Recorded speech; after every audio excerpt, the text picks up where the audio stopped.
السلام علیک یا ابا عبداللہ۔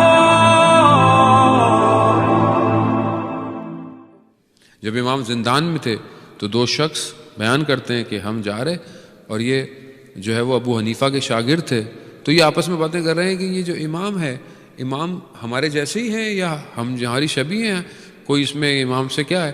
گئے تو یہ زندان میں گئے امام سے ملنے، تو جو زندان کا وہ تھا نگہبان، وہ آیا، اس نے کہا کہ میں جا رہا ہوں اور دوسرا جب تک نہیں آئے گا تو اب بند ہے، تو اگر آپ کو کوئی کام ہے تو مجھے بتائیں۔ امام نے کہا مجھے کوئی کام نہیں ہے۔ جب وہ چلا گیا تو امام نے ان دونوں سے کہا کہ یہ کل واپس نہیں آئے گا، رات کو اس کا انتقال ہو جائے گا۔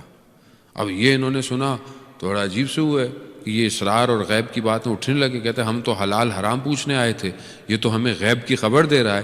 تو انہوں نے ایک شخص کو پیچھے لگایا کہ دیکھو یہ کہاں جاتا ہے، کیا ہوتا ہے۔ تو شخص اس کے گھر کے قریب جا کر رات گزاری مسجد میں، صبح دیکھا کہ اس کے گھر سے رونے چیخنے کی آوازیں بلند ہو گئی۔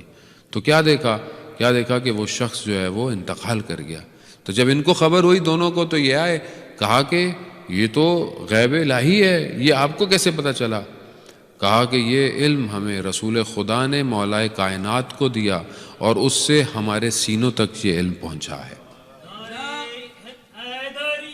یا علی علی، اور آپ نعروں میں مقابلہ کر لیں، ایک اور نعرہ لگا دیں، کوئی مسئلہ نہیں ہے۔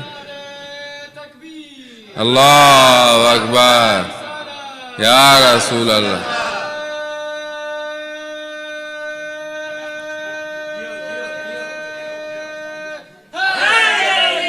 یا علی علی،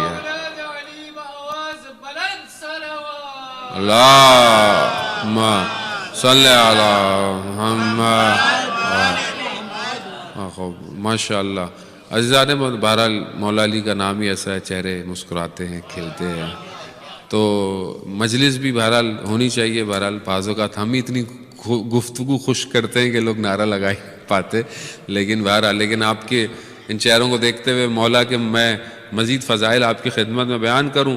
مولا کو آپ کو پتہ ہے کہ یہ پوری کوشش کرتے تھے کہ امام کو کسی نہ کسی طریقے سے تکلیف ہو۔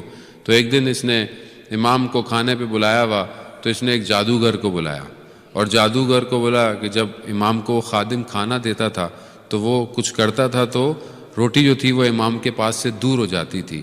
جب امام، اور یہ ہنستا تھا ہارون بیٹھ کے، بہت خوش ہوتا تھا یہ، اور اتنا ہنسنے لگا، اس کی خوشی کی انتہا نہیں رہی۔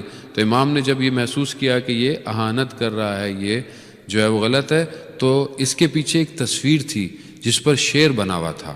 امام نے اس کو اشارہ کیا، شیر باہر آیا اور اس جادوگر کو کھا لیا اس نے، اور کھا کر واپس چلا گیا۔ یہ تو بے ہوش ہو گیا، ہارون تو خوف سے ہی بے ہوش ہو گیا، گر گیا۔